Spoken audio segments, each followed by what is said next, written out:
No matter the personality type, the human experience is filled with endless lessons that help us grow into the people we're meant to become.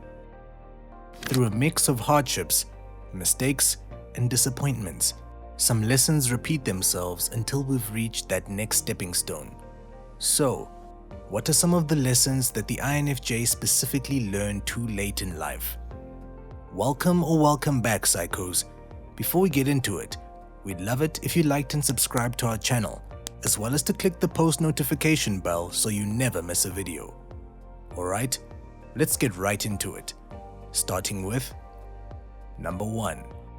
The test of trying to find others like themselves. From early childhood, every person has an innate instinct to find like-minded people to befriend. In hopes of fitting in or through the fear of being left out, it's normal to begin comparing habits, interests, and personalities in order to find the tribe of people that will inevitably make understanding oneself a little easier. For the INFJ, however, this instinct poses a serious challenge. With strange quirks and a natural independence, the ability to find like-minded people becomes one of the most difficult life lessons they endure.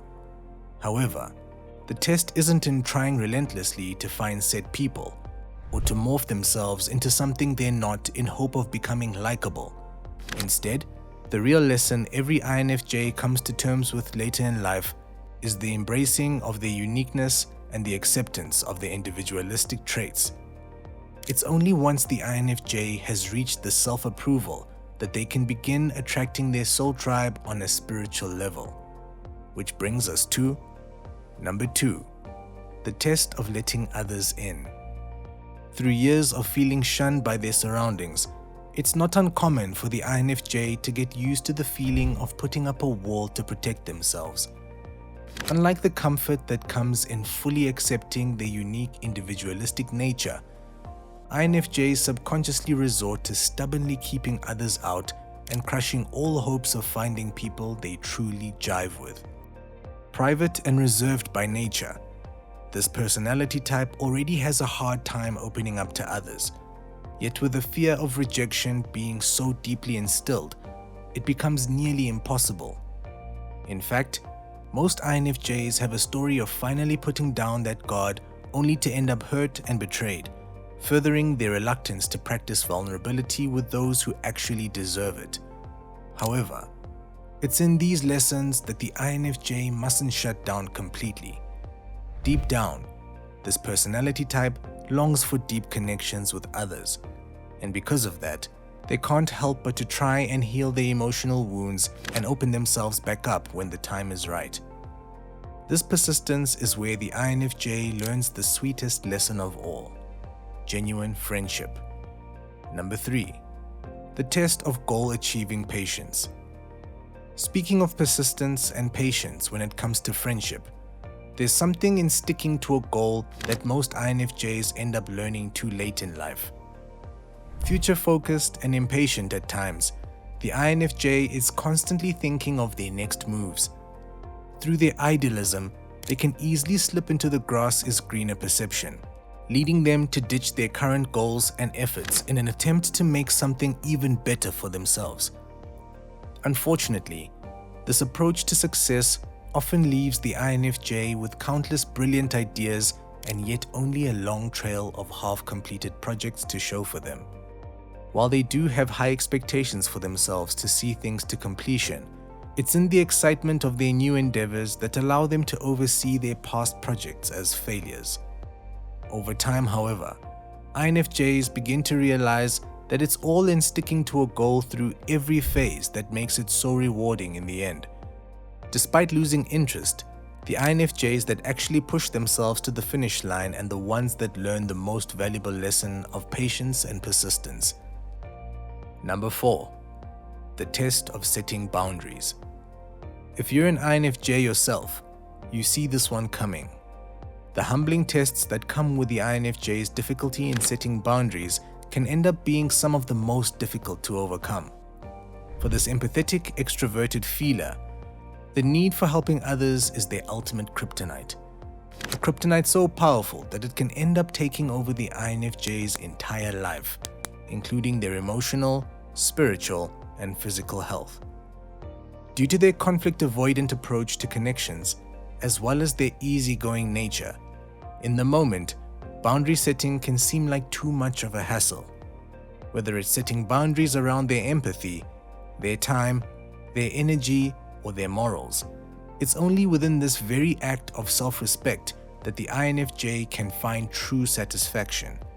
In fact, the need to set boundaries is so strong for the INFJ that it seems as if life continuously throws them the most difficult scenarios until they're ready to surrender.